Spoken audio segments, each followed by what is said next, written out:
They're good. Mr. Kumsing, thank you very much indeed for your time. Good morning, sir. How are you, boss? The big day is here, and you have made calls for you have made a call for the taxes to be cut so that jobs are preserved, industries are preserved, and then also everybody becomes happy. Do you expect the finance minister to heed your calls? These people, you can't predict them, even before they read this budget. Some slogans are being thrown out there, and they are. I don't expect any good things inside because their agenda is not very clear to Ghanaians, and for some of us, we know what they are up to, and so we only hope and pray that God will intervene and make sure things work well for the society. That's all. But the people, the way their focus is on, amassing words for themselves, and then doing whatever can bring money to their pockets, and then they don't mind about it.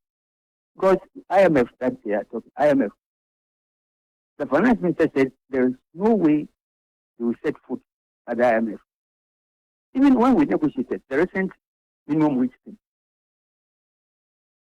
14 CDs, 88 pesos to 18 CDs, the increment that we had. And they were attributing their challenges to this IMF conditionality. Who asked them to go to IMF? They promised, they assured Ghanaians that there's no way they are going to go to IMF. So, what happened? So these people, their behavior, we need to examine their minds and see what is really wrong with them. Because no, these people, they can lie, and they will never stop unless God Himself intervenes and then put them on court. What taxes are you looking forward if the finance minister ever heeds your calls? What taxes are we specifically asking them to take away or cut? For now, especially the recent one that they imposed on the beverage companies. The excise tax. Yes, the excise. And practically, it's not just about just talking about figures. If you go, if you go to the market now, Calipo used to sell at 1 CD 20 pesos or something. Go to the market and go and check. It's about 5 CDs. You see, so that the problem that we have, because of that, the companies cannot sell their product. And so what happens? The workers have to go home. Yesterday, for instance, we were in some meetings with some employers who have started laying off workers. And they explain what can they do because they are not selling. So these are things that before even this excise thing came, they had about 17 different taxes, including COVID-19 and all that. These are the people when they were in opposition, they were talking about nuisance taxes. Nuisance taxes. And they promised to introduce production and whatever to raise the rate. And so what they are doing, look, God will punish them one after the other. Because what can I do? What? We don't also want any adventurous thing to come in. So we just pray, continue praying that God Himself will intervene. But Mr. Kumsing, the government has said that let's burden share. So if we're trying to recover, you look at the inflationary figures, for example, they are dropping. We are learning also that fuel prices may drop marginally in the coming days. And so some bit of good news from the quarters of government is happening. They say we should burden share. Are you ready? Then you trust these people. Look, they are keeping 125 or plus ministers. They have been told to cut down expenditure. How do you cut down expenditure? 125 ministers, and you go to the presidency, about 1,000 staffers, always on social media, insulting people and all that. They are being paid by the state. Look at the project that they embark on. Pulling down of this hospital. Meanwhile, you are not prepared to rebuild it. Look at this national cathedral. Look at the state fair. Look at how they are destroying this our farmlands and rivers and all this with this their calamity. So these criminals in power, I'm telling you that there is nothing that people will do that or will say that two of us will take them serious.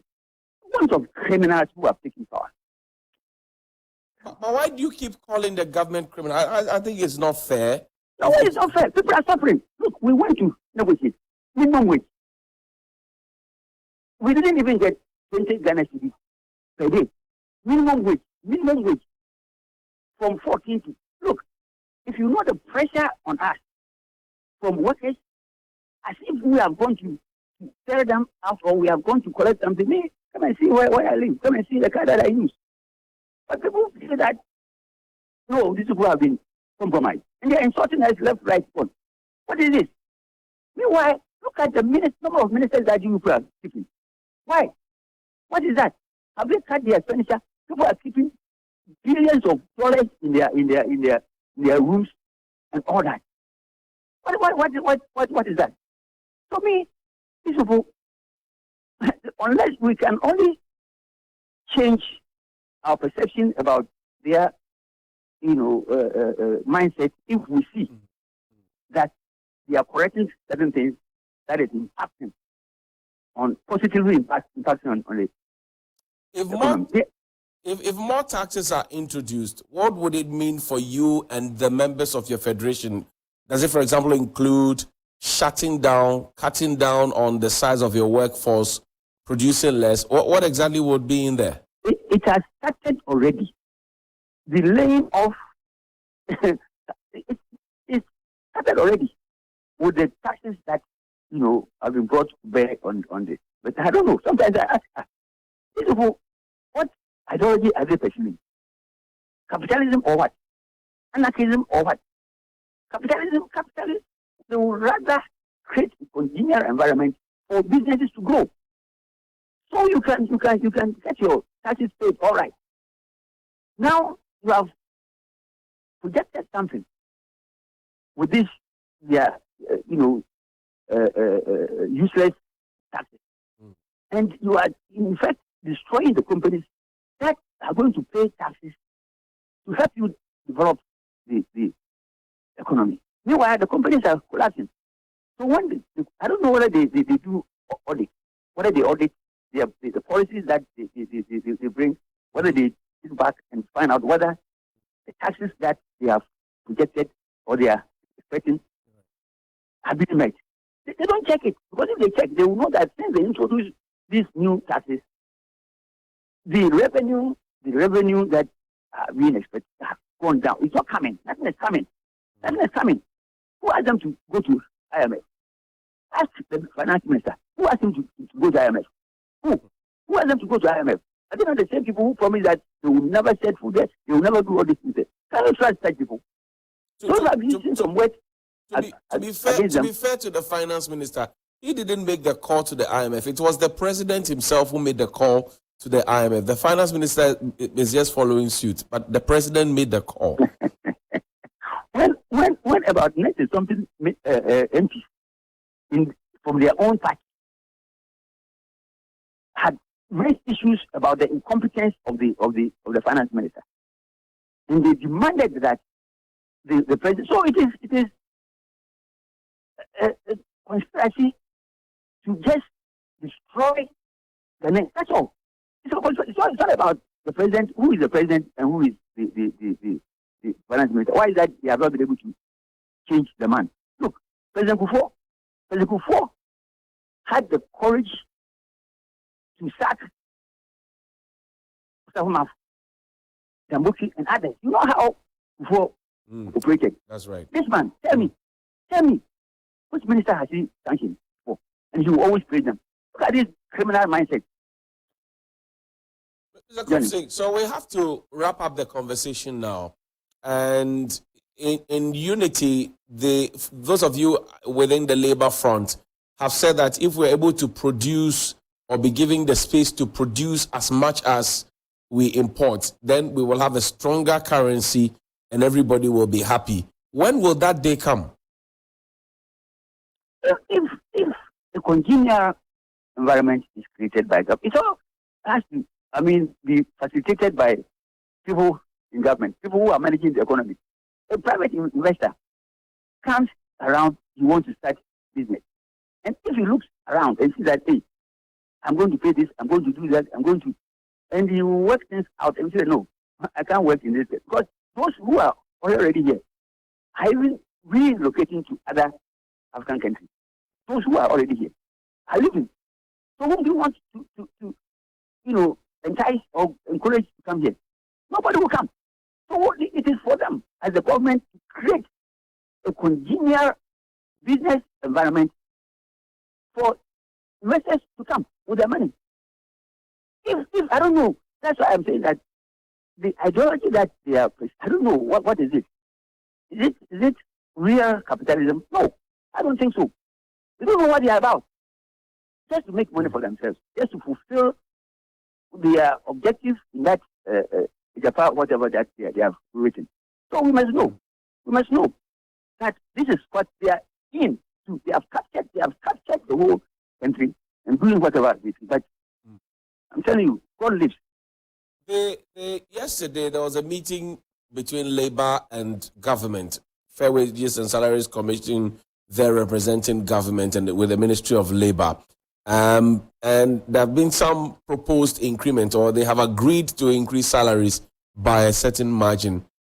Is that enough? It is not. And their explanation was that the IMF conditionalities, this and that. That's why I'm saying that who asked them to go to the IMF when they had already assured us that they were not going to go? They were saying that IMF conditions, what IMF? Why that? Why do we allow that? So, Johnny, these people, their explanation was that even the minimum wage that we signed about 3 days ago before the base pay, they were arguing the IMF condition. IMF. Why IMF?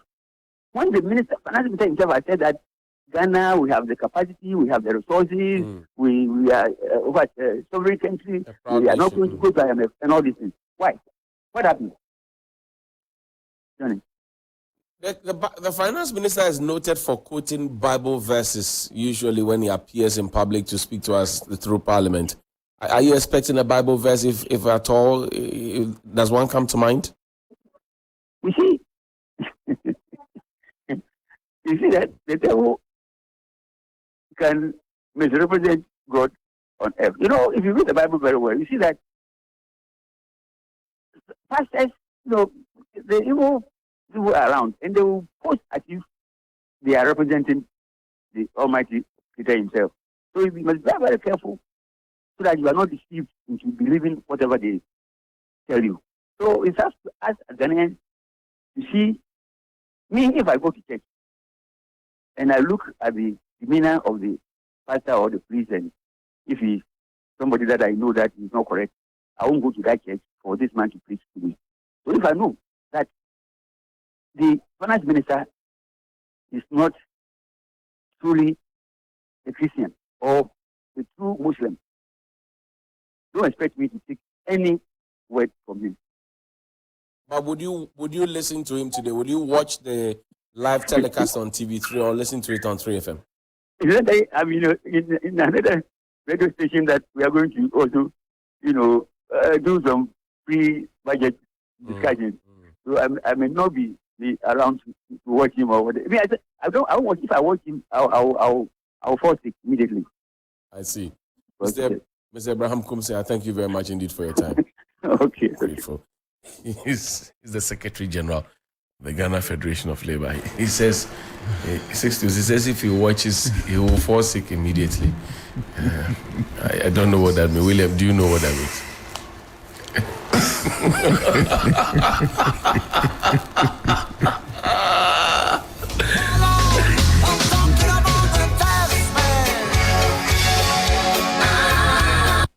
But if I hear some people argue that we should go to IMF, any government that goes to IMF has failed.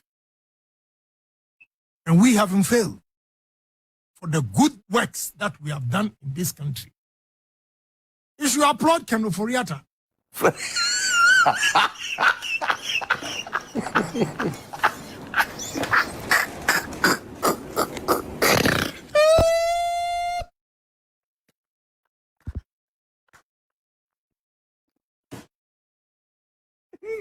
Viewers, apologize. I'm continue. Na baby I'm to a parliament. Bill on post venue. Let's say parliament speaker on who venue. Na baby I'm to a parliament. Bill on post venue. Let's say parliament speaker on who venue. Na baby I'm to a parliament. Bill on post venue. Let's say parliament speaker on who venue. Nana Kafra.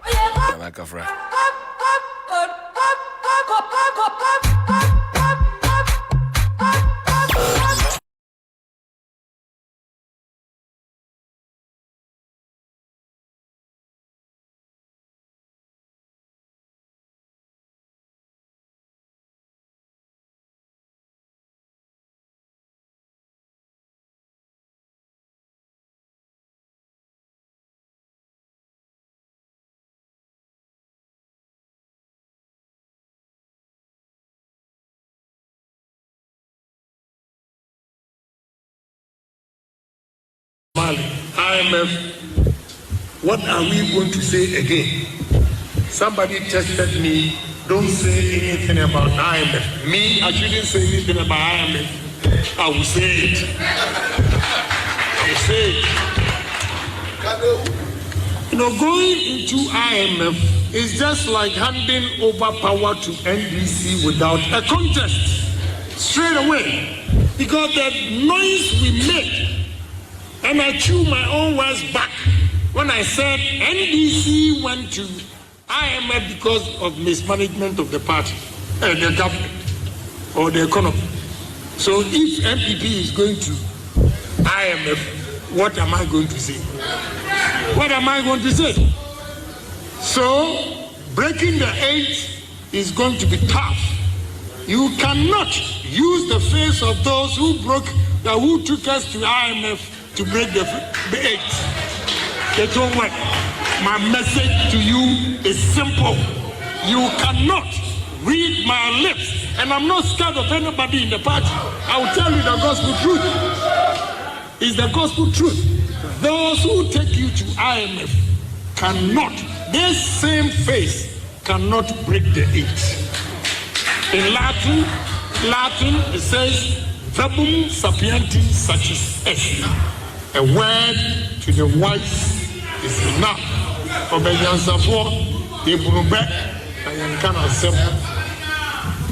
very sad today when I saw the publication that we are going to IMF. You know, that is what Mahama was praying for. He's gotten his wish. It will not be easy. It will take hard work. Na baby I'm to a parliament. Bill on post venue. Let's say parliament speaker on who venue. Na baby I'm to a parliament. Bill on post venue. Let's say parliament speaker on who venue. Nana Kafra. It's 9 minutes after 9 here, and we'll engage now Mr. Yaolate. He's a partner, financial advisory, Deloitte, with the survey department. We were talking about what businesses expect from the budget. Mr. Late, good morning. Thank you very much, sir, for your time. Yes, good morning. Great. Thank you. Now, businesses obviously have lots of expectations. One of them is for taxes to be slashed or taxes to be deleted altogether. Are they asking for the right things? Are they not asking for too much, especially knowing that we are in difficult times? Yes, so thank you very much. So to answer your question, I think it's a very difficult ask, given that we are under an IMF program, and one of the key parameters to increase our revenue or work towards increasing our revenue And so for a country that's under IMF program, the last thing you want to ask is the reduction in taxes. What I've advised some of the business associations is that it is not always the case that a reduction in taxes exerts compliance. Sometimes you may reduce the taxes, but it may be counterproductive because it doesn't really exert compliance. What's important is how we efficiently collect the taxes and how efficiently we apply those taxes. So what the business community should be advocating is to rather have taxes enforced where governments put in measures to bring majority of the people who are earning profit from their income into the tax bracket, rather than introducing new taxes. So the introduction of new taxes is something that should be advised, but then obviously enforcement of existing taxes will be something that we should expect and not a reduction in taxes. I see. Let me welcome Professor John Gachi. He's with the University of Cape Coast. Prof, thank you very much indeed for your time. Thank you. Prof, cost of living conversation is also on the table, especially given the agreement that Labour got into with government yesterday. There have been concerns that, yes, government has given some, level of increment, but is that enough to cushion the people looking at our present economic circumstances? Well, it's not enough. We know what Labour was putting across in the region of about 70%, and that was scaled down to 23% for the first half and 25% for the second half. That is not enough to cushion the workers, but we are in a period that there should be a balance between what is feasible to pay and what you deserve. So this is an agreement between Labour and the government. So I do not think that we should be trying to say something so different from what Labour has agreed on.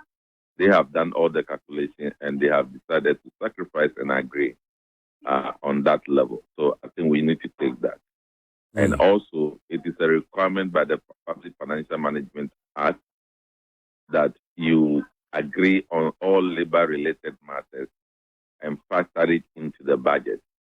So agreeing on this thing yesterday was even too late.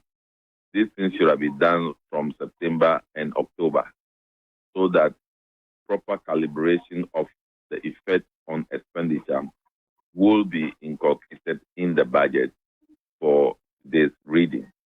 So I think that is how I will take it. And Mr. Lati, I come to you now. So this is what the viewpoint of Prof is, and I think it resonates with a lot of people on the labor front, the general masses of the people. Is the government scratching the people where they actually itch in terms of their expectations from the budget that will be read today? Yeah, so I think part of the budgeting process is to engage stakeholders. And so one of them is that you engage the labor union. The second is to engage industry and associations on the budget side. So the labor union is the figure that goes into compensation. So historically, compensation used to be one of the significant expenditure until recently when interest outpaced or surpassed compensation. But in the context of what we are looking at, if you look at the current environment that we find ourselves, inflation is at 35% reported yesterday. An inflationary environment of 35%, if you increase labor by 23%, that's something that has been done. It's a step, it's a significant step, but obviously it doesn't absorb workers of the difficulties that they find themselves. But it's a significant step. I think what's important is to engage the various labor unions and have their views incorporated. So there may be other things that you can do for the workers to cushion them against the effects of the current economic situation that they find themselves, not necessarily increasing their salaries. And for me, I'm looking at the bigger picture of businesses. I just got off the phone with Abraham Comson of the Ghana Federation of Labour, who says that they are already downsizing, sending people home, and producing way less than they actually would have produced in terms of their capacity. That's not good for a country that wants to have import substitution, wants to have a stronger currency, and wants to domesticate as much as possible to consume what we grow and eat, and all of that. Will government, for example, change the narrative? Do you see that happening anytime soon? So I think we did a pre-budget event, and before the event, we surveyed the business community. There are about 4 critical factors that were raised by the business committee as key concerns, and we submitted a paper on that to the Ministry of Finance, and we expect that to be incorporated. The first concern that Labour raised, or business committee raised, was the issue of taxes. So we are always introducing new taxes in the new budgets that are read. So rather than enforcing existing tax laws, we are always introducing new taxes. That creates a lot of uncertainty. The second thing that businesses are concerned about is the enforcement almost immediately of taxes that are introduced.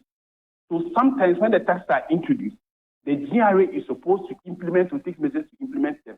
It takes them a long time. But where the business are supposed to calibrate their machines and their POSs to effect that, they want that done immediately. So that's the second concern that was raised by business. And the third one is the twin problem of inflation and exchange rate. If we address the problem of exchange rate, we indirectly address the problem of imported inflation. So if the local currency is depreciating, you are likely to have imported inflation increasing because a lot of the goods that we import to the country is a function of the local currency depreciating. And so as the local currency depreciates, the cost of importing those items also increases. So if we don't address the problem of taxes, GRA almost immediately enforcing new taxes that are introduced and expecting business to comply almost immediately. And then the third and fourth being the twin problem of depreciation and inflation. Then we are going to have a situation where businesses are asking their workers to go home because the cost of doing business is increasing year on year.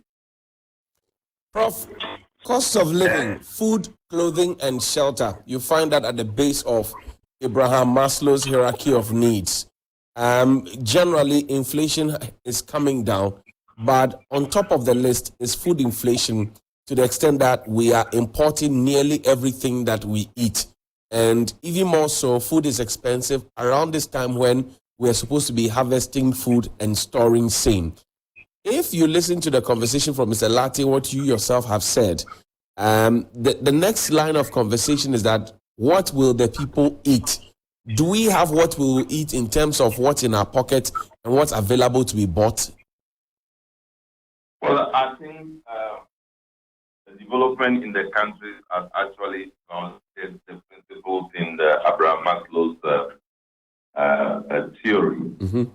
I think you are aware that just recently the Fiscal Service said 850,000 more Ghanaians have fallen below the poverty line. That's right. Then we have also heard similar complaints from the World Bank. So that is clear. But this is a problem, and it's a problem that is easy to resolve. So you know that these are the items that Ghanaians are consuming. These are the items that you have the capability to produce. And these are the items that are being imported. All you need to know to do is not to blame Ukraine, Russia.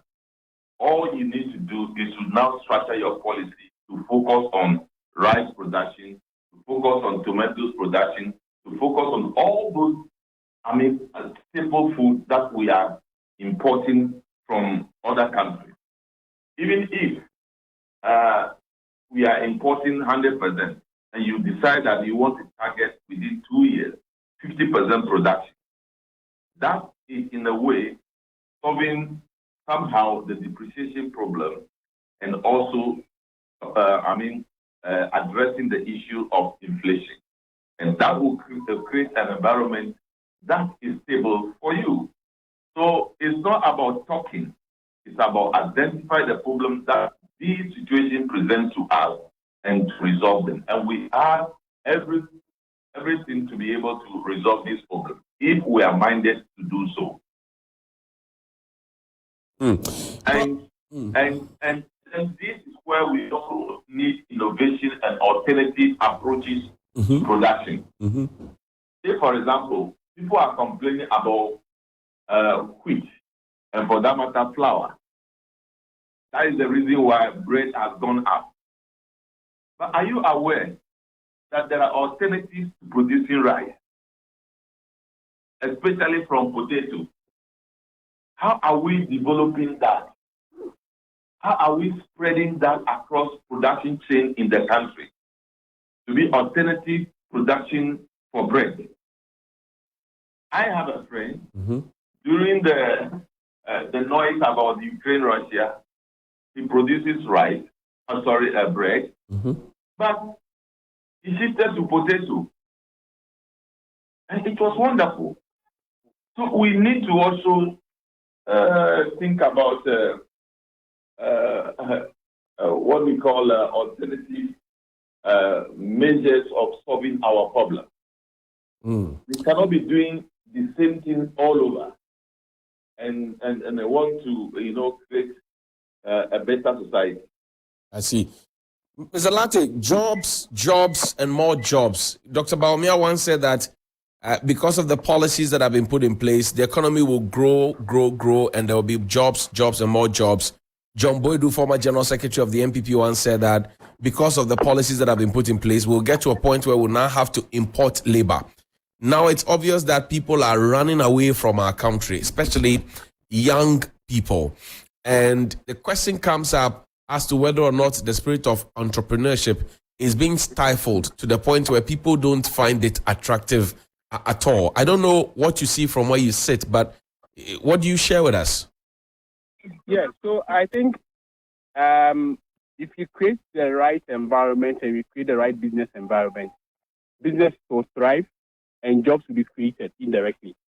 So I think the problem we have seen in the last couple of years is a very difficult economic environment that we find ourselves. So in the last couple of years, you realize that the ease of doing business in Ghana, our scoring has not been the best. So what are the causes of this? Some of the problems I highlighted before are excessive taxes, introduction of new taxes. What it means to the average businessman is that for him, he will continue to pay the tax, but it comes at a cost.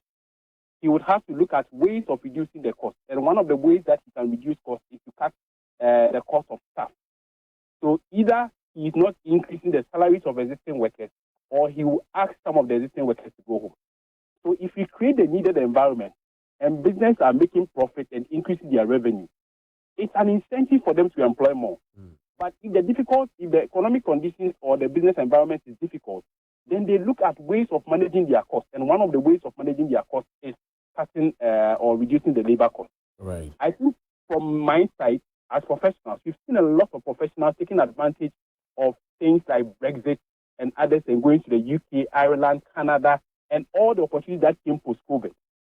If we don't put the right measures in place, we are going to lose a lot of our professionals. And I see that happening a lot. So if you don't create the necessary environment, the right environment for business to thrive, then they cannot even contain or pay the professionals that we are developing or training in the country. And given the fact that you have a financial advisory background, again, young people who have dreams, who have plans, they want to come together to form a team, and then they walk into the bank and they are almost pushed out because the exchange, the lending rate is killing them, and the banks are not even giving them space because they think that they, first of all, don't have a track record. They are not sure if they will be part of our block of non-performing loans, and they are not too sure if that's a viable business after all. What hope is there for such young people who want to stay? Yeah, so thank you very much. I think the easiest answer to your question is for young people, especially I've met a number of them taking advantage of programs that are being offered by, let's say, Deloitte ourselves, ABSA, Access Bank, and others. They have programs that are available for young entrepreneurs, and these programs are available for free. But even when they are advertised, the young people do not take advantage of them. So that's one problem. That really? It's not always the case. Yes, it's not always the case that you are putting the burden on government.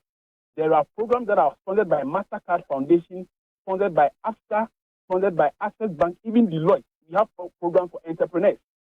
And you'll be amazed that these programs, you organize them, they are virtual, some are in person are for free, and only few entrepreneurs take advantage of them. The other problem is where you want to extend it to people who have to, the policymakers. So that problem is, it has got to do with things like what the central bank is doing. So, for instance, if we see increasing policy rates, then the cost of credit is going to increase. If the cost of credit increases, the average business person or the young entrepreneur cannot borrow at less than 30% today, because the policy rates are 30%. So which bank is going to lend to this young person at less than 30%? So at some point, the central bank has to pull the brakes on increasing the policy rate and help business or address the problem of access to credit. If you are able to provide credit or credit is being advanced to the young people at cheaper rates, they will be able to expand their businesses and even employ their colleagues, graduates who are also unemployed. Prof, what taxes should we be saying bye-bye to today? Well, whether or not the finance minister is able to let go some of the taxes. What I do know is that there will be alignment to align rather than removing them. COVID-19 levy is clear to go, but perhaps the finance minister will appeal to the business community to accept the tax further, maybe for a sunset clause to be set for it to go away before it goes away. So I see more of trying to negotiate with the business community because of the quest to increase revenue than saying that I've removed this, I removed that. And then there are some taxes that actually focus on hygiene, something like sanitation and the rest. Right. Those ones, they can look at it and then rationalize it. But in a clear term, when you do the workings after it all, you will realize that the value remains the same. Mr. Latte, you have the closing thoughts. What taxes should we be saying bye-bye to? Yeah, so I think if you assess the stakeholder engagement that we've done today, there is strong opposition to taxes like e-levy and the COVID levy. Right. So, in my view, if government will reconsider that strongly, e-levy and COVID levy should be scrapped. And we are expecting the introduction of things like the road toll, where the rates will be increased and it will be enforced to the strictest. And then possibly corporate tax. We have countries whose corporate tax are 30% and ours are 25%. I won't be surprised if we move ours to 30%. So we have instances where the rate is going to increase. It's not the introduction of new taxes, but existing taxes are going to be amended with the rate being increased. I see. Thank you very much, Mr. Yaolati of Deloitte, and thank you very mumuch, Professor John Gachi of the UCC. We're grateful that you could join us this morning. We're grateful. Gentlemen, thank you so much indeed. With the free SHS, well-intentioned, execution has been abysmal, embarrassing. That's your opinion. And it's yours too, only that you can't say it. If you say it, your people will think that you are defecting to my side, which is the reason why you have to stick by what you have been singing. MPP but we all know, it's deliberate, isn't it? We all know that this policy is suffering because it was not well thought through. Sometimes you want to do groundnut soup, and then you remember that, you have some old palm nuts there, you want to add it and make it a new thing. If it's going wrong, and start something afresh. Or so they should improve on what you have. Cancel or review? Oh, of course, review. Okay. Of course, review. Well, you said TSC, so that means no, but you take it off and start something new. Or improve. Okay. That's when I just said the word improve, and then you interrupted. But that's okay, Bella. All I'm saying is that for the 18th time, I've been saying it on other. This is the first time you and I are sitting on a set. Tell your government. Our government. Tell our government that the free SHS was well intentioned, but we need to take a second look at it. As we speak, Bella, if I go to the constituency, in the past, before I became MP, you know I'm Mama Jamado of Aflau? Yes. I would write to the education office. They would tell me when I can have access to the children. I used to mentor them before they go to SHS, and then I'll organize something, skills and so on for the young people. Now I cannot keep track of when I can get them and when I cannot get them. Why? Because of the red, gold, green. Because Jujola. Okay. Please allow her to land you. Respond why? to her. Carry on. That has stopped. That's why. What has stopped? Red, gold, green. What is in place of red, gold, green is even worse. So now they sit at home for so many months. They go to school for like maybe 2 months and they're home for. Is that better? Is that what you and I benefited from? Is that what you said I shouldn't talk, so I'm quiet. It's not a question, it's rhetorical. Okay. Anyway, Bella, thank you so much for this morning. Thank you too.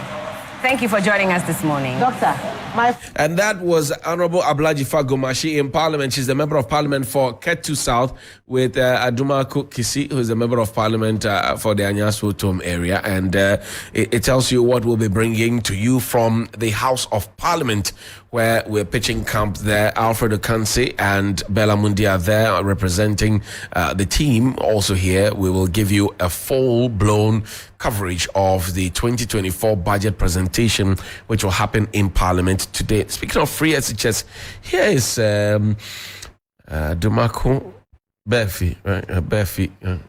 Listen. Magi akoni na tofa mayen. Esuni na yen so ni na bidu. Sase ade wa kuzo wa yan kan se yan twayi lebi no me ekọ World Bank ana se ekọ IMF. Se ekọ ko jebosia. Iya ko he na omekete na adanko kufu ado se. Senior high school one culture. Okamwa Munyina Manum, I'm a real school, I'm a school, I'm a school. Sansa, when I'm not yet Quaco, Miss Samuel Bushafo, make me a member of Parliament. Many NDC for the Parliament. There be I am over here to move to Parliament. Who NDC for? NDC for any MPP for no, our Parliament. Yangina, NDC for no. Ejia tumse yile vini ye debi omo ka tell say yengire hu ni push ani pass yile vino ni e pass e be boy na mom omo de omo ntibi ma me ka tell o man say omo nyintu omo pass omo ka tell o man no mo bom ho so bo ko to omo nya enunti NDC for no crash ya say ene bia esi en kan tell na mo so babo na mom omo ntibi me ka tell wa bonte ye ni omo na ti o yeah, your parliament do so. If you are enough for, and the Samu, me and you to Entia.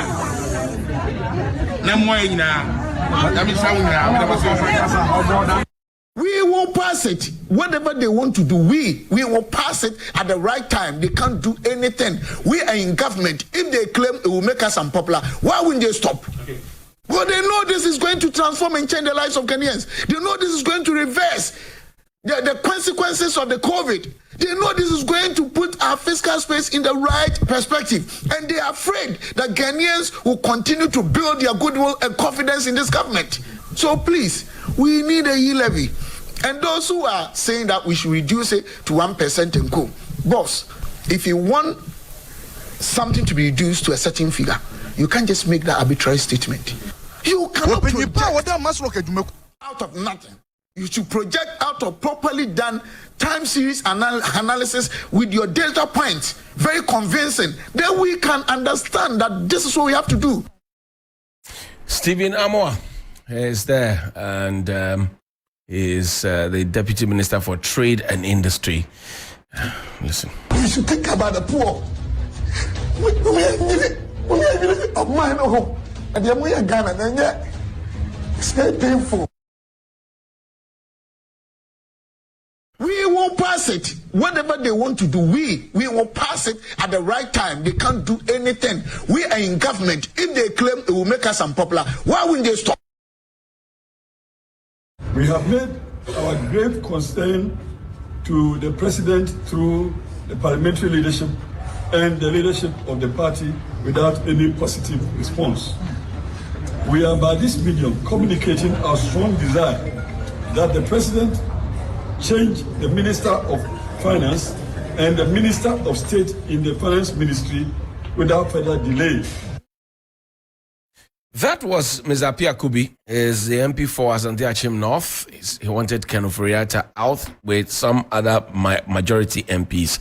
Charles Edubon here has since been shown the exit, but as for Ken Ofori-Atta, Otim is 35 minutes after 9 on 3FM 92.7. Rashad Mohammed Ramat is the chairperson of Persons Living with Disability. They're toll collectors who were suddenly sacked and they were told they will be reassigned. They have not been reassigned. Their arrears have not been paid. Today they say they are picketing. Rashad, assalamu alaikum. Wa alaikum salam.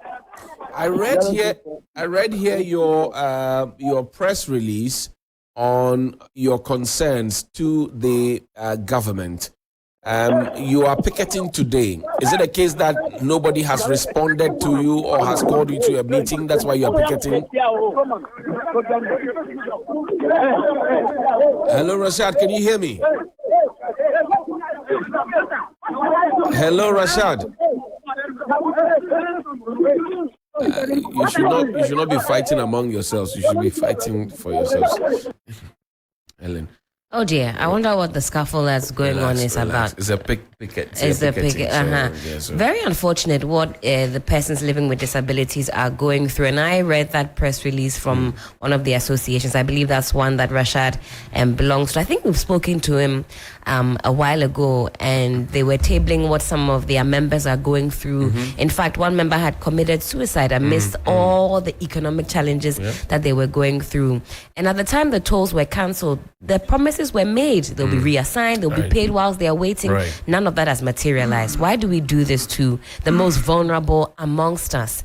So as the budget is being read today and they're picketing, it's for good reason. I'm sure they're wanting to hear what types of interventions are going to be made for them. There's 200 plus, I believe, persons living with disabilities who are working across the different, or working at the different toll booths. And hopefully when we raise them back on the line, you can hear for yourselves the plight that they're going through. Able-bodied Ghanaians are really going through it. Talk less of persons living with disabilities who don't get the adequate support that we know they need from government. So just all across the board, a highly anticipated budget reading, especially for such persons. Great. Rashad, thank you very much indeed for joining us again. We don't have Rashad. Let's try and raise him. If we don't get him, I'm sure that we can make progress here on Sunrise on 3FM 92.7. I'm sure. It said they are not allowing them in. My information is that they are not being allowed to enter. We don't know exactly where they are, but we're trying to reach them so that we get to know their present situation and why and who is not allowing them to enter where they have to go. But listen to Baba. Poor Burkina Faso here, which doesn't have 1/10 of the quantum of resources we have. They are operating a single-digit inflation. Okay? Their cost of living, the fuel prices in Burkina Faso are cheaper than it is in Ghana, a net producer of oil. So everything is in shambles under the management of Kenneth Ofori-Atta and Dr. Mahmoud Bawumia. So that's what I'm saying. These people should have gone. I was not coming to Parliament to expect that I'll meet Kenneth Ofori-Atta here. He should have gone. He is coming. It's because he's a tin god in the MPP. That Nana Akufo-Addo is afraid of him. He can't sack him. This man should have been sacked. But the president cannot sack him because he fears him. The police is only so I'm thinking about.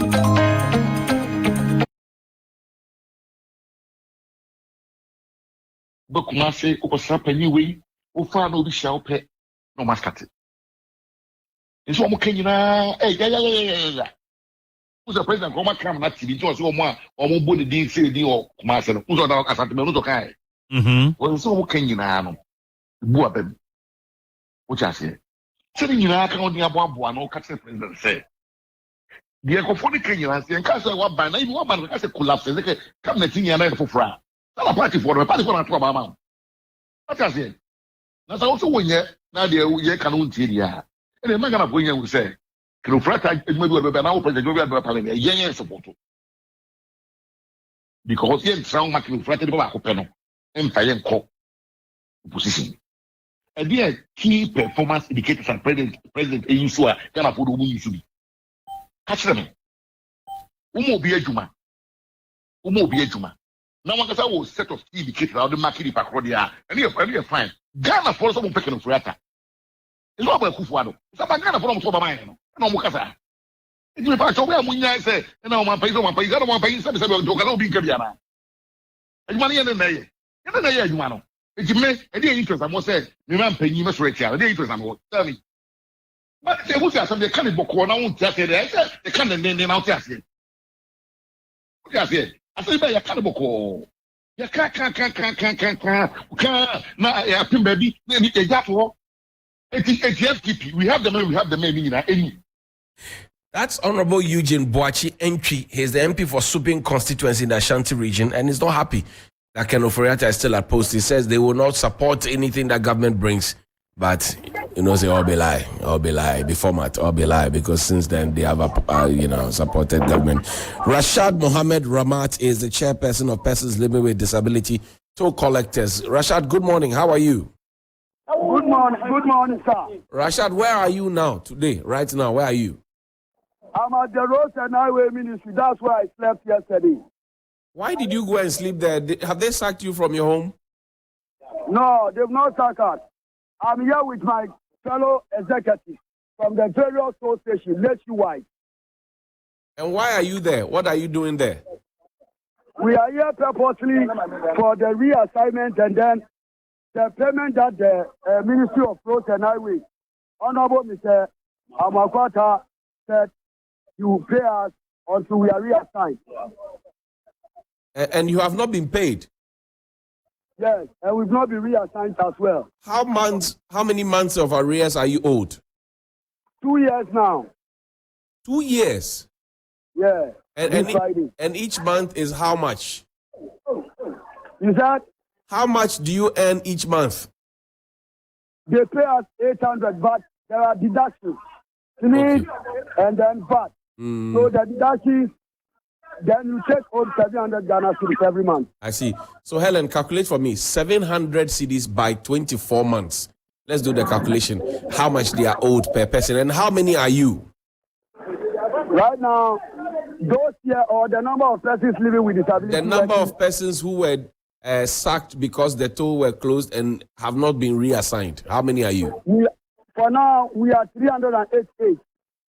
388. So Helen, multiply that. So 16,800 times 388. That's 6,518,400 cedis. That's how much you are owed. And have you been spoken to by anybody? Have they allowed you entry into the ministry to go and picket there? Have they allowed you entry into the ministry for you to go and picket? Yesterday we were allowed to enter peacefully, and we did the picketing peacefully. Nothing happened. We were here, and the PRO came. He saw us and pretended as if he didn't see us. He squeezed his face and went away. Later, I don't know what they told him, and he came to us that we are here. What is our problem? We explained to him the reason why we are here. But it's part of our problem, because the minister told us that persons living with disability are his children. So whenever we are free, we can come to, or whenever we have problems, we can come to Roads and Highways. And he assigned us the PRO, the deputy PRO, and then one director. But ever since we had a dialogue with the minister, and he told us that he's no more going to pay us, if he pays, it's going to be a financial loss to the state.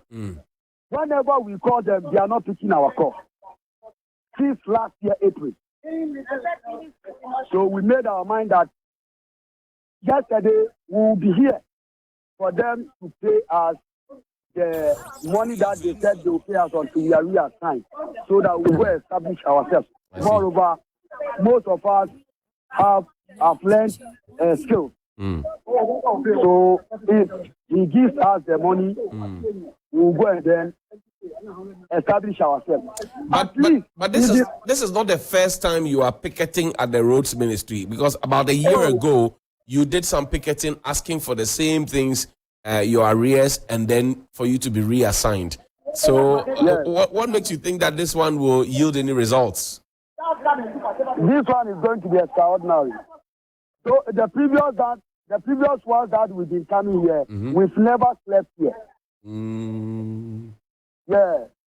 The previous that we've been coming here, we've never slept here. I see. But yesterday we slept here. That it means how eager we are and how hungry we are.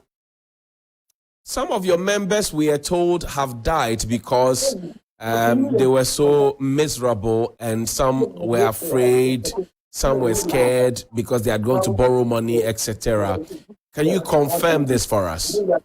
Yeah, it's true. One of our colleagues died at Takrady too. You see, the closure of the toll, by then, it seems she was owing. She borrowed money on the net. And when the time that we've been coming here, she was alive until last year, April, when the minister told us that he's no more going to pay. It's a financial loss to the state when he gives us any payment. Then the woman, that lady took a life out because she can't pay her debt. The minister told you that paying you what is owed you by the state will be tantamount to financial loss to the state. Mr. Mwakwata said that to you. Yeah, that was what he told us. But in his office, that was in his office. I see. So, how many days are you hoping to picket at the finance ministry? At the roads ministry, sorry. Until a successful result is provided. Don't you think you should have done this protest or picketing way earlier so that you could have found yourselves in the budget to be read today? You see, we are not working. So now the money that we use to come to the ministry is very hard. This time that we are here, most of our members that are from the northern sector, northern side who were here, they borrowed money before they came. That is why we are not going back, because they can't go back without transportation. So this time around, the picketing is going to be extraordinary, unlike the previous ones. But we don't have money to go back. So you don't have money, and how are you surviving while you're out there? So lucky, he's gone. We were there, and Fix the Country activists came here and supported us with breakfast. Yesterday, we didn't eat this morning till evening. Wow. But we are used to, because as I'm talking to you, I'm not talking for myself. My children, I have 2 children. Right. My wife left me the very day she heard that the minister said it's no more going to pay us. Oh. She left me. I left home yesterday in the morning. I have not returned back home. My firstborn is 9 years. My secondborn is 6 years. They are at home. This morning, I don't even know if they've taken their bath, if they've eaten. I don't know their whereabouts. But I left them since yesterday at home.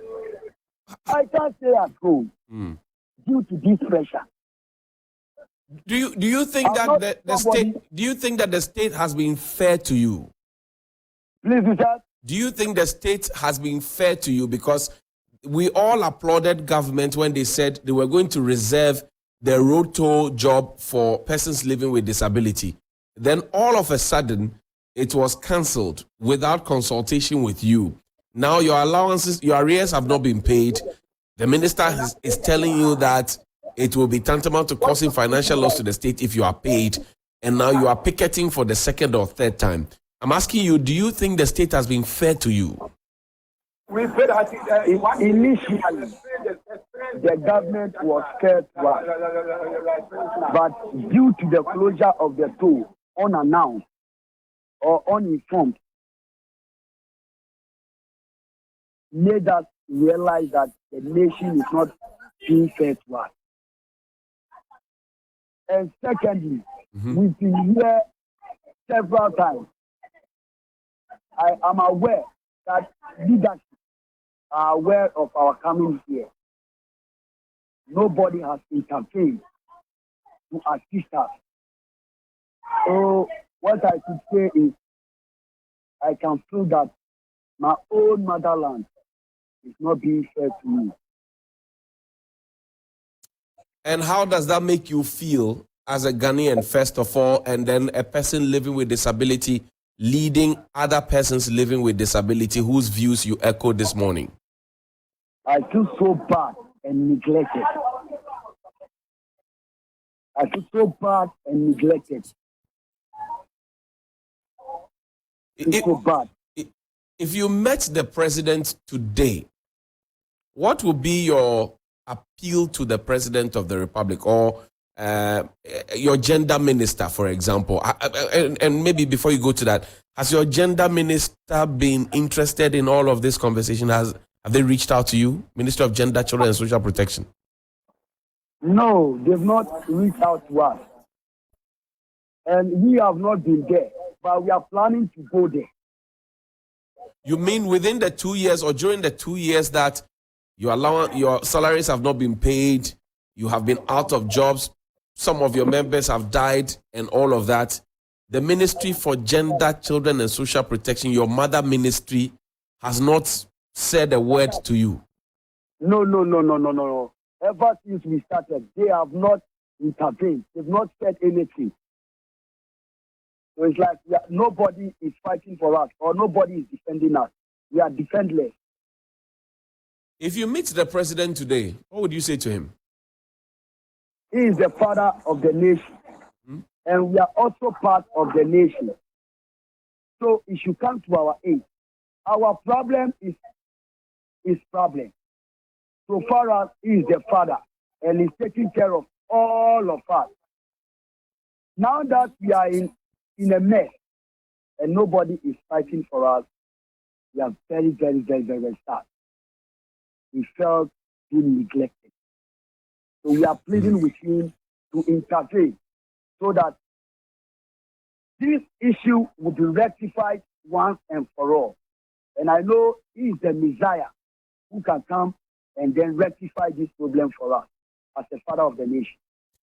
Rashad Mohammed Ramat, I thank you very much indeed for your time. You are chairperson of the Persons Living with Disability Toll Collectors Association, and I wish you all the best. We read your statement here on Johnny's Bite. We will keep following what's happening and then hopefully give you some more coverage and then voice just so you are heard properly. Thank you so much for your time. You're welcome, sir. My God. Find me a Nipa New song. Me want some man be. Me want some.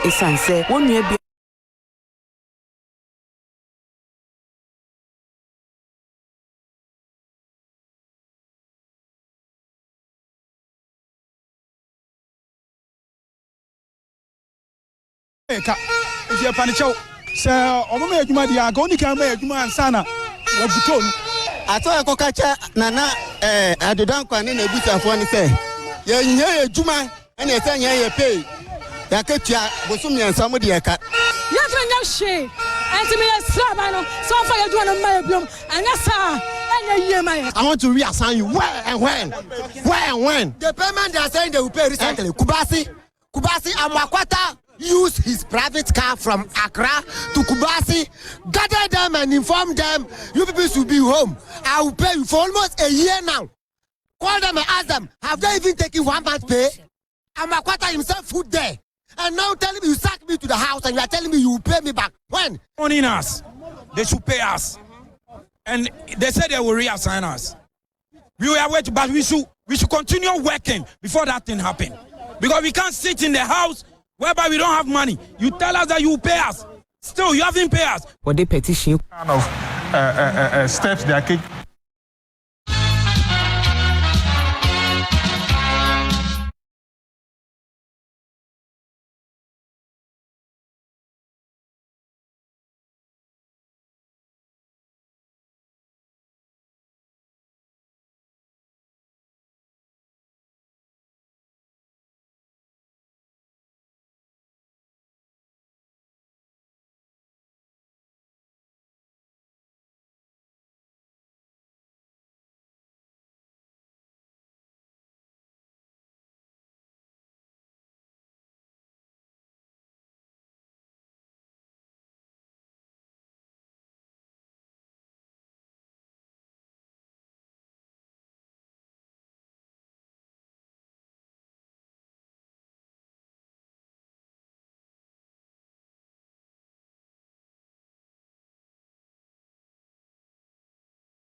I mean, what a shame. Yeah. What a big shame. It's embarrassing. What a big shame that we can't take care of the most vulnerable in our society. No solution, no reassignment, and no pay. What does government expect these persons living with disabilities to do? And the government representative says that if I give you the money, it will be causing financial loss to the state. Can you imagine? If he really said that, because Rashad said he said this behind closed doors, if he really said that, what a shame. But you know what ministers and big men in this country and big women can do? Sometimes William there, he knows. If they will meet you, they will meet you in the offices and tell you things, and then come out and be smiling to the cameras and everything. There are things they can tell you to the face, get angry. When you sit with them at shows like this, when you fire, they will fire you when you get out. So throw tosh and say, "Masa, it's sad. It's sad. People think they are so far removed from disability that this is something mystical that can never be at your doorstep. And it shouldn't even take the fear of you yourself becoming disabled to have empathy for your fellow Ghanaians who are living with disability. What does government want these people to do? I'm really curious. You've left them to their own. What does government want them to do? Really? What does government want them to do? It's been 2 years. Yes. If there were a plan, the plan would have been visible to all of us. There's no plan. There's no plan. The man has made up his mind that we won't pay you. Look, this government, with you. We won't pay you. The number of structures that this government has consciously, destroyed or demolished without a plan, plenty. The tubus they demolished without a plan. Trade fair. Like General Hospital. Let's take the all day lab. We go take one after. Like General Trade fair. All went down. Some done. No plan. They said, what has happened? Judges, then they tore those down. Cathedral, no plan. No plan. Basa. I mean, how? No plan. How? Planless country. If there are plans, we will see the plan. Oh, Charlie. We'll bring you an extensive coverage of the proceedings in Parliament here. And today, unfortunately, we can't bring you Urban Blend with Black Rasta, obviously, because we will go to Parliament. We're preparing, lacing our boots to go to Parliament. And there will be the all-white party. All-white party, 28th of December. William, are you getting your all-white ready? Oh, already ironed and Zioned and lioned. Ready for Christmas. Ready for Christmas. I can see some Christmas things around. Yeah, we're Christmassy. Helen there, I'm in a bad mood. I'm in a bad mood. Yeah. I'm in a bad mood. If you can't take care of the most vulnerable in your society, you are wicked and you have failed. You are wicked and you have failed. You are very, very wicked. Read my lips. You are wicked and you have failed. Very wicked. Oh boy. It's sad though. You on your own. Anything that happens to you. It's sad. It's sad. You people should be home. I will pay you for almost a year now. Call them and ask them, have they even taken 1 month's pay? Amakwata himself food there. And now telling me you sacked me to the house and you are telling me you will pay me back. When? Owning us. They should pay us. And they said they will reassign us. We were waiting, but we should continue working before that thing happen. Because we can't sit in the house whereby we don't have money. You tell us that you will pay us. Still, you haven't paid us. I want to reassign you. Where and when? Where and when? The payment they are saying they will pay recently. Kubasi Amakwata used his private car from Accra to Kubasi, gather them and inform them, you people should be home. I will pay you for almost a year now. Call them and ask them, have they even taken 1 month's pay? Amakwata himself food there. And now telling me you sacked me to the house and you are telling me you will pay me back. When? Owning us. They should pay us. And they said they will reassign us. We were waiting, but we should continue working before that thing happen. Because we can't sit in the house whereby we don't have money. You tell us that you will pay us. Still, you haven't paid us. For the petition. And we will cross over to Parliament in a bit, but let's hand over the microphones to you. What taxes do you want to see gone? What taxes do you want to say bye-bye to today? Ken Oforiatta appears in Parliament. 055-924-2717.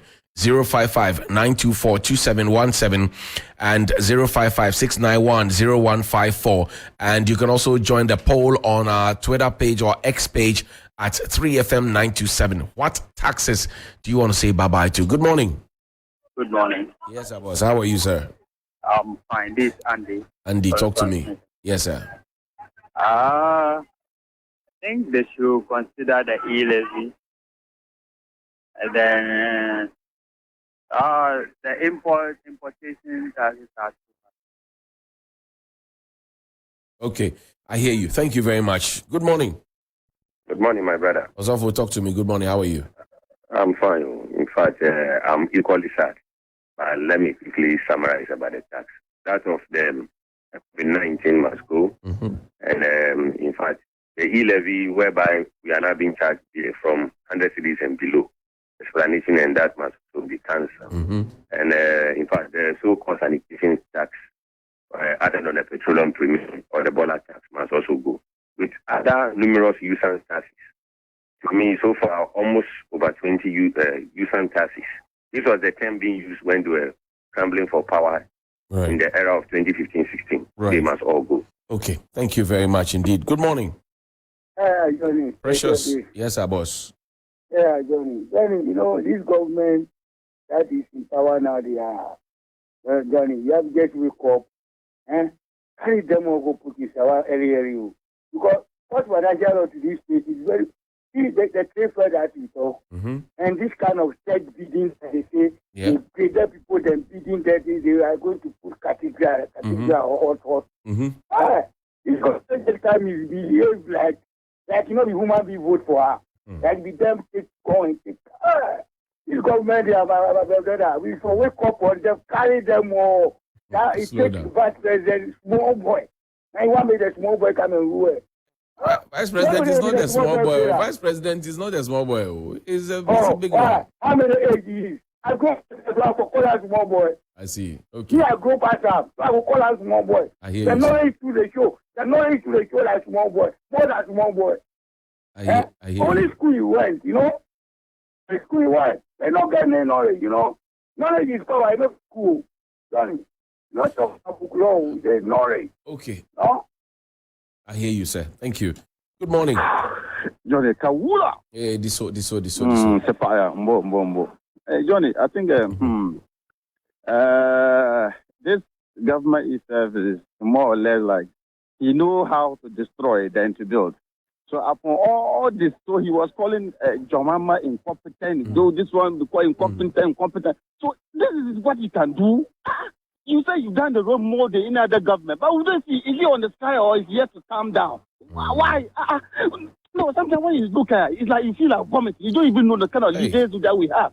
No, your age, you know, like your age. You have to tell something good to God. God will bless you when you die. But your age, you are even lying the more. You told us that, look, before you cut it, so there's money lying down. You saw it on television. You should have played that one to him and then see that. Look, hospital, when you cut it, so what happened? What kind of life is this? Old man like your age, you are lying. Oh God, why? God, why are you crying? Why? Thank you. Fatao. Good morning. Good morning. Assalamu alaikum. Wa alaikum salam, Kusami. Good morning. When there's two ways you are yet to play examination. For me, I said you can be good vice president in the whole world. But if your president is not competent, that's the reverse I'm waiting for you to please. Look, the sanitation tax must go, e-levy must go, the friendship tax must go. I mean, stabilization tax must go because we are not establishing stabilization tax must go because we are not seeing any stabilization in oil industry. Nothing is happening. They are still collecting the money and they are not making good of it. I think all these taxes must go for us to have peace in this. Thank you very much indeed. Grateful. Good morning. Hello, good morning. Sir Robert, good morning. How are you? I'm very, very terrific. Thank you very much. You know, my brother is very, very sad that the budget has already been prepared. No amount of our lamentation can actually change anything on the budget. The only thing that I pray is that the tax on sanitary pads at least can be removed because I render humanitarian services, and that is one of the issues that I am trying to solve for the JSS as well as the SS students, female students. I'm even in talk of my colleagues in Germany to come and establish a factory here to produce sanitary pads for us to distribute to them free. So if they can remove the tax on that one alone, I'll be very, very appreciative of that. Thank you very much. Thank you very much. Good morning. Hi, good morning. Hey, Onapo. Hi, Johnny. Talk to me. Yes. Johnny, with the budget, there's no expectations. I mean, is it the 6th or the 7th budget? This is the 7th budget. The 7th budget. Right. So from budget 1 to 6. That is Asempa, Ejumapa, Impuntuo, Nkoswo, Enidaswo, Inkabom, Ajinkwa budget. Look, Ghanaian government. Oh, naturally. I mean, what have we gained from all the budget? Oh. I'm not expecting anything apart from maybe some taxes, which is coming because I mean we are hearing stuff like that. I mean, this government you don't really get it. Now the guy you spoke with, the disability guy you spoke with, how much are they being paid?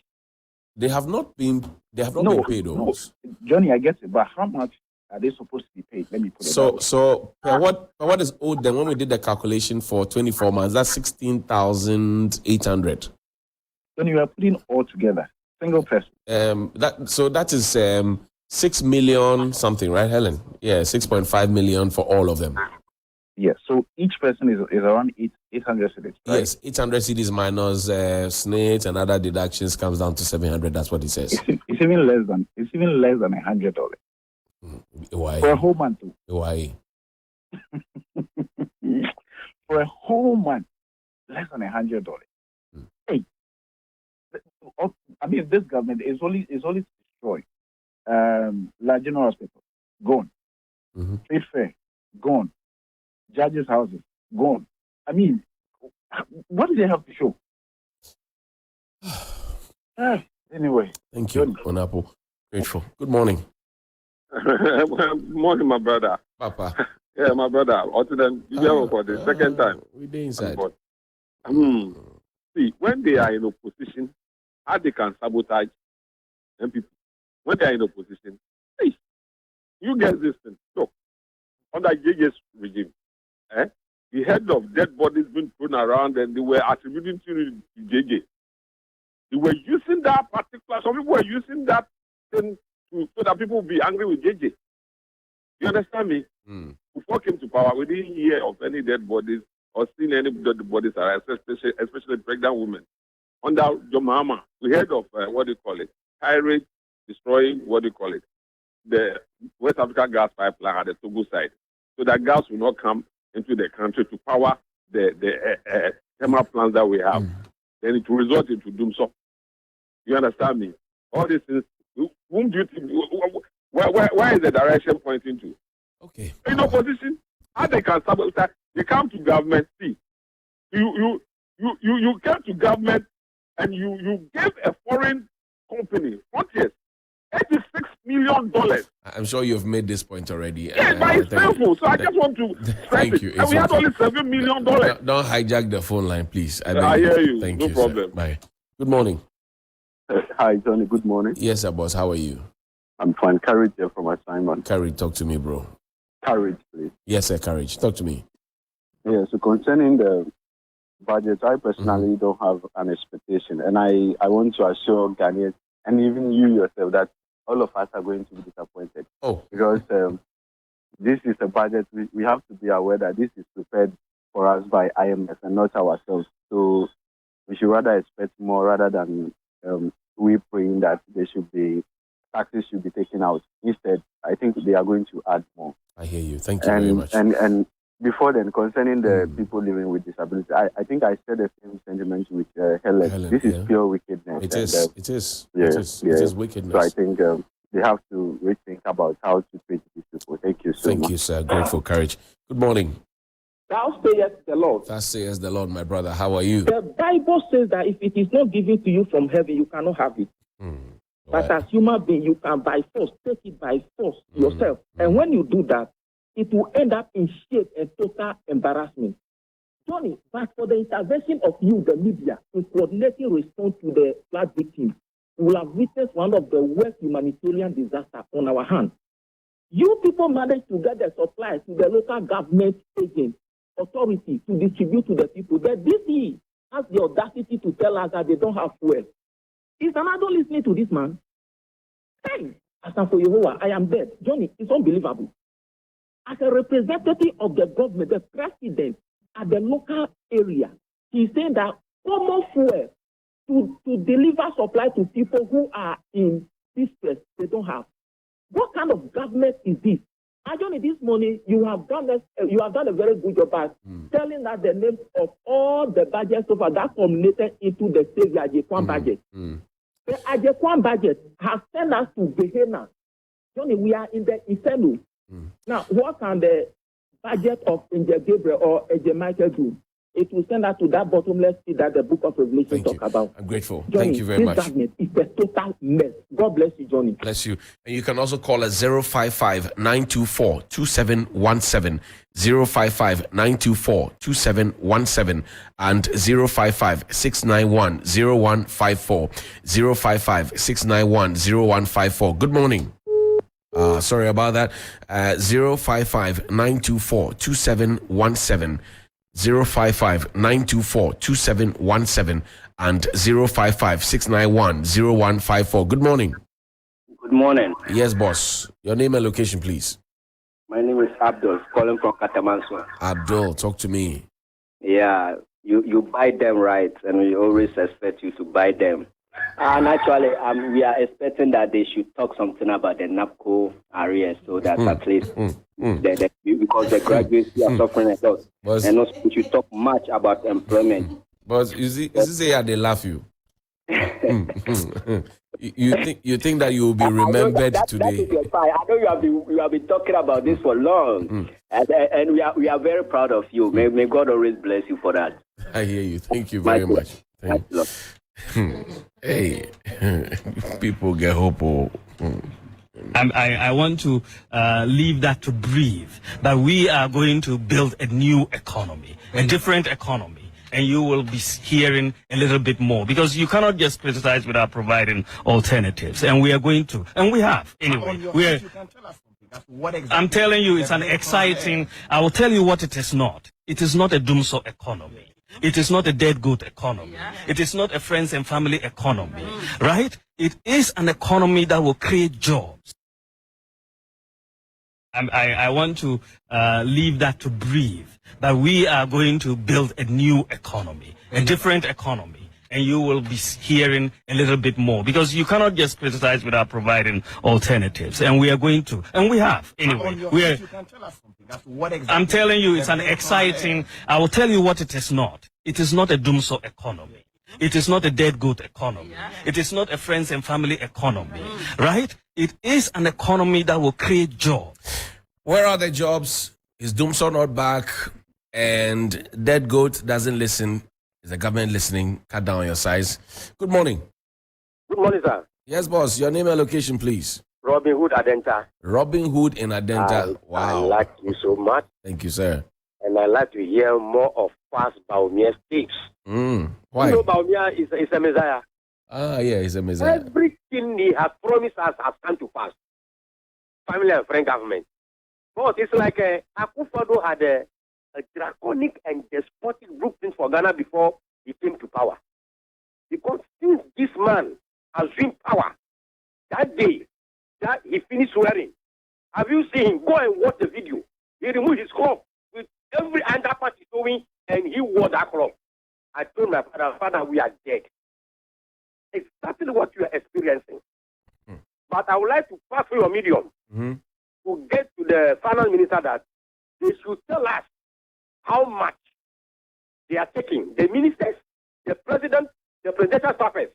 Because yesterday, people are calling from my hometown, and I learned they increased your salary for 23%. Send us some money. Even that will take effect from January next year. I don't know if that will be alive. But people are asking for money at home. We should know how much they are paying themselves. You will be alive. Don't worry. You'll be alive. I pray that you will be alive. 055-924 2717 and 0556910154. This is the DKK government. After 8 years, they have had more resources than all governments from Nkrumah to Kufuor put together. They have used up 248 billion Ghana cedis. And after 248 billion Ghana cedis, they cannot pay for national health insurance. They cannot pay for the national youth employment. They cannot pay for the school feeding program. They cannot pay for the free maternal care program. They cannot pay teacher training allowances. They cannot pay nursing training allowances. The mass cocoa spraying program has collapsed. And today, electricity is costing more than rent. This is the government of President John Dramani Mahama. That is the record.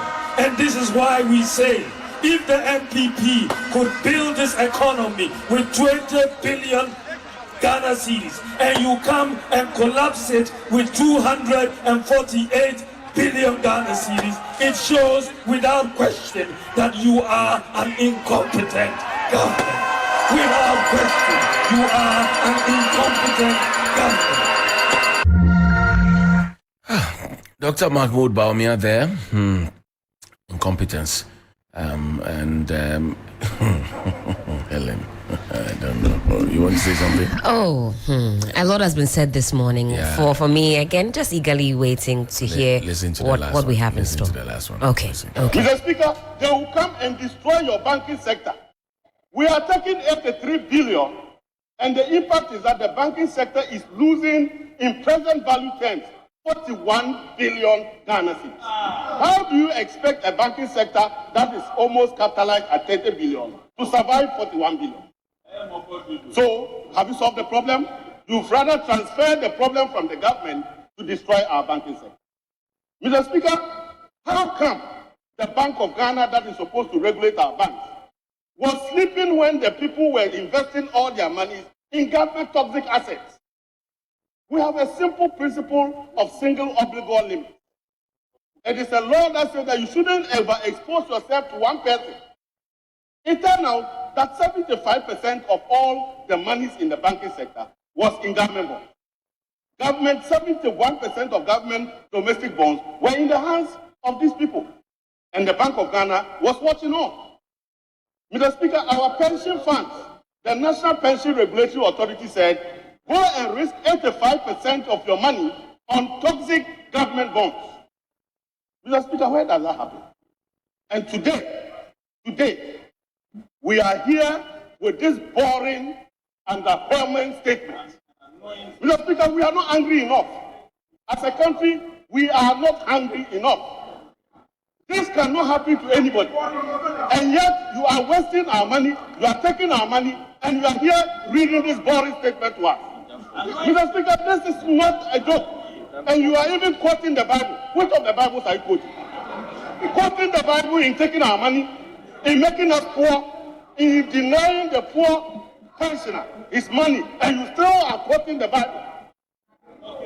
It is the reason some of us don't go to church, because in the end, this is what we get. Master Kwasori Neja in Sem,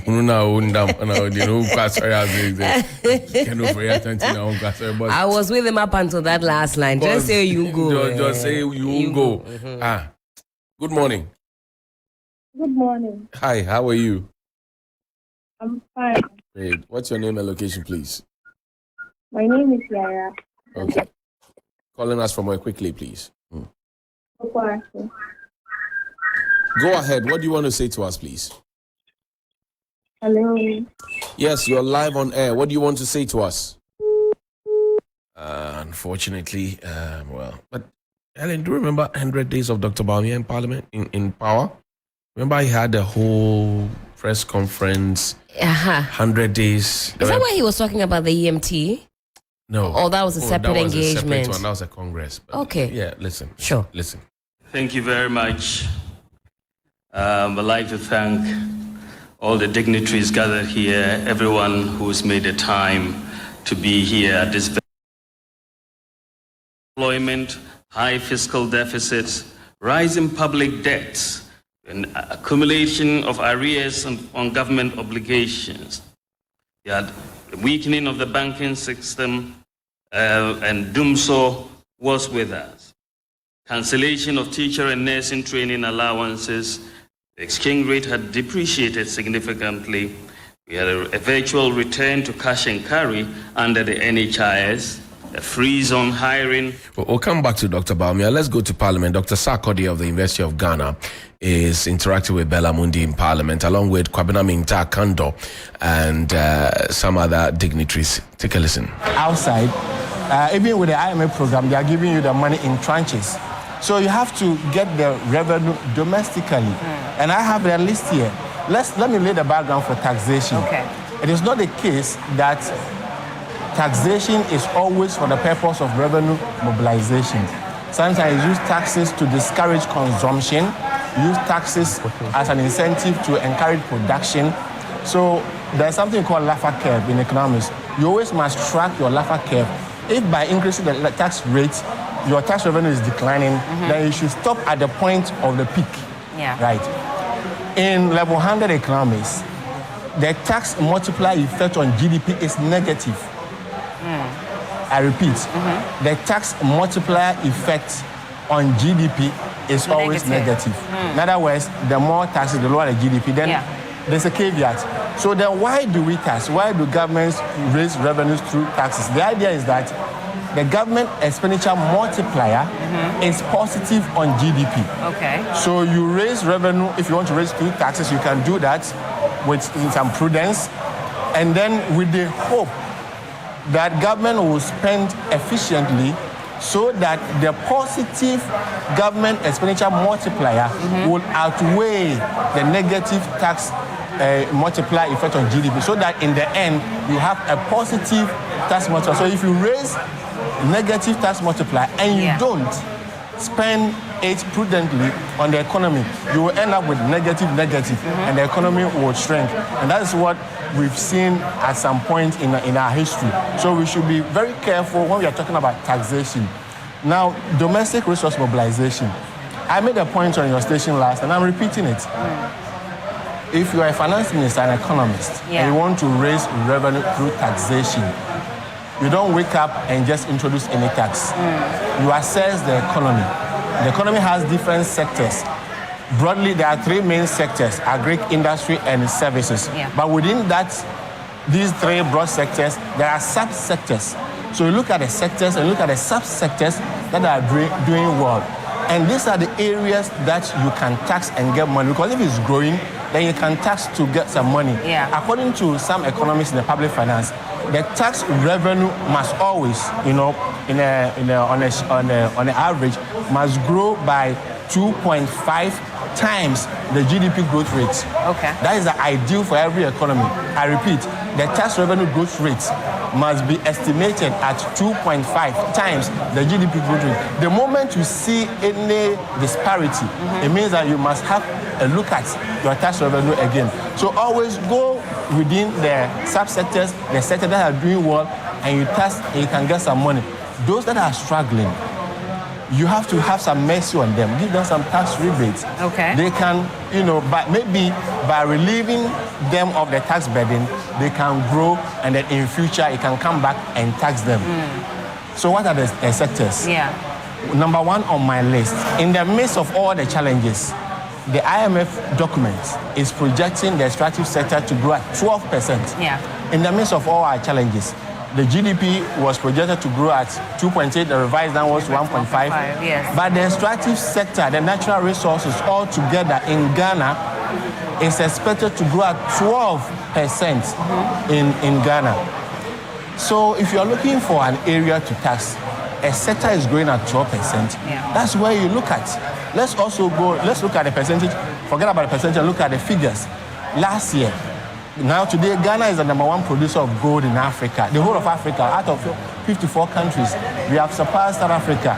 According to the Bank of Ghana data, we produced 3.8 million ounces of gold, estimated at $6.4 billion. Crude oil, we produced $5.6 billion. Put the two together, $12 billion. Assuming next year, we're going to have the same figure. Lithium is estimated at $6.6 billion.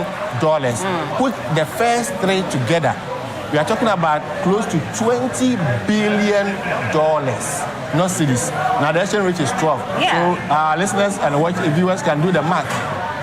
Close to $20 billion in 1 year. Only three natural resources: gold, crude oil, lithium. On the average, we get less than 30%. So even if you get 40% of 20 billion, half, our peers from Botswana are doing 55% participation and carrying interest. Our neighbors from Nigeria are doing 51% carrying and participating interest. On the average, Ghana is doing 16%. And that is an indictment on all of us. The contrast must be looked at. Somebody will just raise the issue of investment. That is why we encourage the government to invest. Have a special purpose vehicle and invest so that you can reap. The economic rent in the extractive sector, the economic rent, that is the economist's way of calculating profit, because we take into consideration the cost of capital. The economic rent from the extractive sector, call it the economic profit, is amounting to $5 billion every year, the profit alone. Hold on for me. Let me just announce that we're also live on 3FM 92.7. And so if you have to leave home at this point, you can listen to us. We're having a very important conversation here and you cannot miss out on it. So 3FM 92.7. We're also streaming live on Facebook at TV3 Ghana. Continue, Doc. So an industry is earning on the average $5 billion as rent, economic rent, profits. So you have taken care of all the costs, including opportunity cost of capital. So if Ghana had invested in the production of the natural resource, we'll be earning maybe half of it, as Botswana is doing. How much do we gain from the profit? Only 10.4%. So we have a profit of $5 billion, and Ghana is earning $500 million out of it. So the extractive sector, we must, as a country, Honorable is here, is in the minority side, we must have that consensus, media, academia, honorables.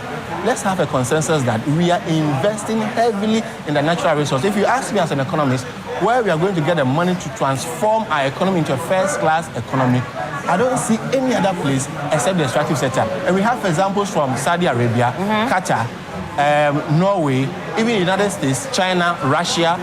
Come to Africa, you can talk of Gabon, Equatorial Guinea, Botswana, our own neighbors, Nigeria. They are getting a lot from the crude oil. So the extractive sector is a long-term vision. But short-term, between today and tomorrow, we can increase the royalties.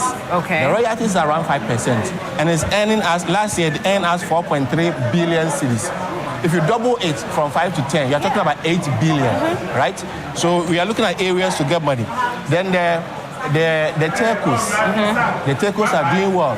You can either remove the e-levy and tax their profits. You can do that. How much is the e-levy giving us? 500 million last year. It's expected to double this year. That's 1 billion cedis. I have my own reservations about the e-levy. I have written even an article, so I'm not hiding it. My position on the e-levy is that it is not in sync with the objective. The objective was to tax the incomes of the people in the informal sector. It is not serving that purpose. So let's redesign the e-levy to tax the incomes of the plumber, the mason, the carpenter, all those in the informal sector, so we can get it. And according to SSB and Co., the incomes, the revenue from the income tax of the informal sector is estimated at 1% of GDP. If next year's or this year's GDP is around 800 billion, so if you are serious as a country, you should be talking about some 8 billion cedis from the tax of the incomes of the informal sector. Next year, the GDP is estimated at 950 billion cedis. So 1% of it is 9.8 billion. Then you come to the property rates. Again, by the same paper, the property rates, the expected income or revenue from the property rate is averagely 2% of GDP. So if your GDP is 950 billion, 2% is 18 billion. So you have 18 billion, 9 billion, and 13 billion from tax exemptions because it's 1.5% of GDP. The tax exemptions that we give away, we can stop or revise it and get some relief. So you have 18 plus 9 plus 13 plus 8 royalties if you double the royalties. Bella, today and tomorrow, the finance minister can raise or be projecting 48 billion cedis. That's a lot of money. Yes. we are not serious. To the extent that we won't need to even go to IMF, for example. Of course. This is 48 billion cities divided by the exchange rate of 12. Yeah. Even if it's 10, it's about 4.8 billion. So it should be almost the same as the amount we are getting from the IMF. There's money here. There's money in Ghana. We are just not serious. We have signed contracts in the extractive sector. We are giving it away. I thought we would learn a lesson. Look at the lithium contract. Almost similar to what we saw in oil and gold and magnesium and bauxite and what have you. So the extractive sector, the telcos, I would have mentioned the banking sector, but for the DDEP, they have suffered a lot. I'm not sure they would even agree to that. They will kill me before I leave here. Okay. So the telcos, the extractive sector, and then you come to the incomes to the informal sector, property rates, tax exemptions. We are talking about some 50 billion cedis. This is doable. This is something we should do. And there's no money coming from anywhere. We should be serious and sit down with the minority, majority, media, academia, everybody. We have the time to do research. They should involve us in their research. If they want us to do it, we'll do it for them. And plot the graphs, do all the analysis, or do all the modeling. One thing I've seen in the government that have come and gone, including the present one, is that we do not take research serious. We don't do modeling. We don't do simulations. We just wake up and introduce a tax. We just wake up and bring something without doing the modeling to see if this one goes up, we'll get this. If this one goes down, we'll get this. Which is what I wanted to ask, and I'll come to Honorable Mintakando shortly, but if they have to scrap some of the taxes, you talk about e-levy, it should be one of the ones that should go or could go. The design. Exactly. The design. So aside e-levy, what else should go? Well, okay, so let me put my answer in a context. In an economy where you are preaching tight fiscal policy and tight monetary policy, you do not want to advise the government to reduce taxes, but rather you have to do some realignment or substitution. And I've mentioned that you tax the areas that are doing well, and then you remove the areas that are not doing well. And if you talk to GUTA or the AGI, they will tell you a number of lists of taxes that are hurting their production. So sit with GUTA, sit with AGI, and identify one or two taxes and remove them. Honorable mentioned the taxes on sanitary pads, and I